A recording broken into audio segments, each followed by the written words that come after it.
বলো। নমস্কার। আজকের আমার বিষয় এই প্রদর্শনী অনুষ্ঠানে সাঁওতালি বর্ণমালা অর্থাৎ সাঁওতালি ভাষার যে লেখা তার নাম হচ্ছে অলচিকি। অলচিকি ওটা সাঁওতালি কথা, তার মানে হচ্ছে লেখার অক্ষর, সাঁওতালি লেখার অক্ষর।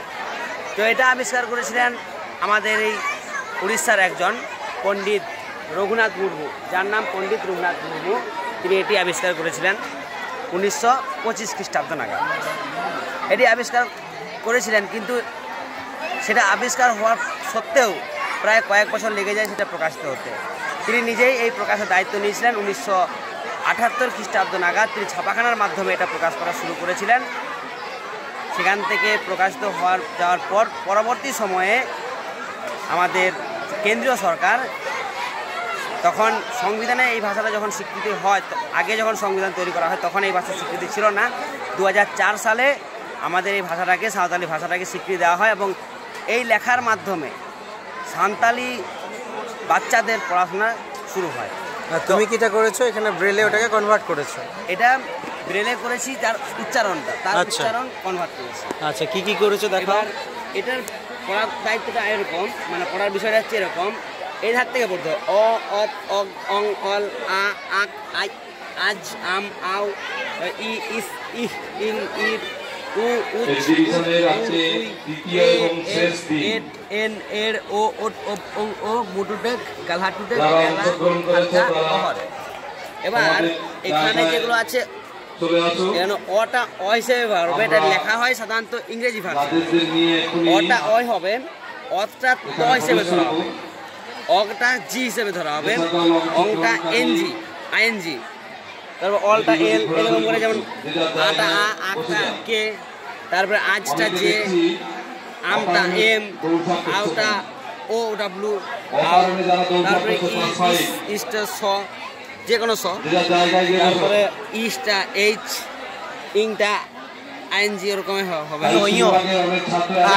আইএনজি টাইপের হবে, তারপরে ইরটা আর, এরকম করে সব যেমন আছে প্রত্যেকটা বর্ণমালা ওইভাবে কনভার্ট করা হয়।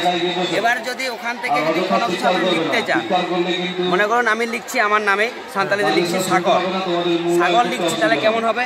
প্রথমে ইস দিতে হবে। ইস কেন দেবো? ইসে স, সাগর বানাম যেহেতু, আচ্ছা, ইসে এস ধরুন, তারপরে আ, সা, তারপরে অগ, গ, তারপরে অ, তারপরে ইর, সাগর। আচ্ছা, বুঝলাম। আর এই যে নিচের বর্ণমালাটা বল। এই যে নিচের যেগুলো আছে, এই মুটুডেক, গালহাডেক, রেলা, হালকা, অহর, এগুলো হচ্ছে পাঁচটা সাধারণত একটা সাইন। বর্ণমালা 30টি, এই পাঁচটা তাদের সাঁওতালি সাইন বা অযোগ বা যেগুলো আমরা বলি, ওই ধরনের নাকি? এটা সাধারণত মুটুডেকটা, এটা আমাদের চন্দ্রবিন্দু যে উচ্চারণ আছে বাংলায়, সেই চন্দ্রবিন্দু উচ্চারণের জায়গায় এটা ব্যবহার। আচ্ছা, তাহলে সাইন কি লিখেছিস? এটা হচ্ছে মুটুডেক, এটা মুটুডেকটা। হ্যাঁ, কিন্তু ব্রেলে সাইন কি লিখেছিস? ব্রেলে ইউ লিখেছিস তো? না, ব্রেলে তার বানানটা লিখে দিয়েছি।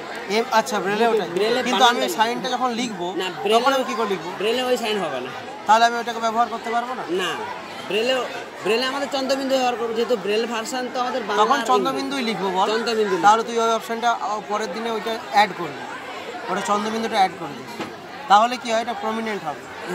না, মানে এটা মানে .3 তোকে অ্যাড করতে হবে। ওটা করে দিস এটা চন্দ্রবিন্দু উচ্চারণ হবে। চল, তারপরে এটা কি হবে? এটা সাইন বলা যায়। ওই কার টাইপের উচ্চারণ হবে, আমাদের সাঁওতালি যেটা হয় ওই কার টাইপের, মানে হচ্ছে 3-4। হ্যাঁ, যেমন আমাদের সাঁওতালিটা একটা কথা আছে দুলের, তাহলে ওই দুলের বানান ওই রকম জায়গায় এগুলো উচ্চারণ। আচ্ছা, বাহ। তারপরে যেটা আছে রেলা, রেলাটা হচ্ছে, এটা সাধারণত সুরের ক্ষেত্রে ব্যবহার হয়। বিভিন্ন গানের যে সুর আছে, সাঁওতালি গান, আচ্ছা, সেই গানের যে টান থাকে, টান, টান, অক্ষর ভিত্তিক টান, সেই টানের জায়গায় রেলাটা ব্যবহার হয়। আচ্ছা, হারকাটা হচ্ছে টানা, যখন একটা কাউকে ডাকছেন, প্লুতস্বর যখন টানা হচ্ছে, সেই সময়টাই হারকাটা ব্যবহার হয়।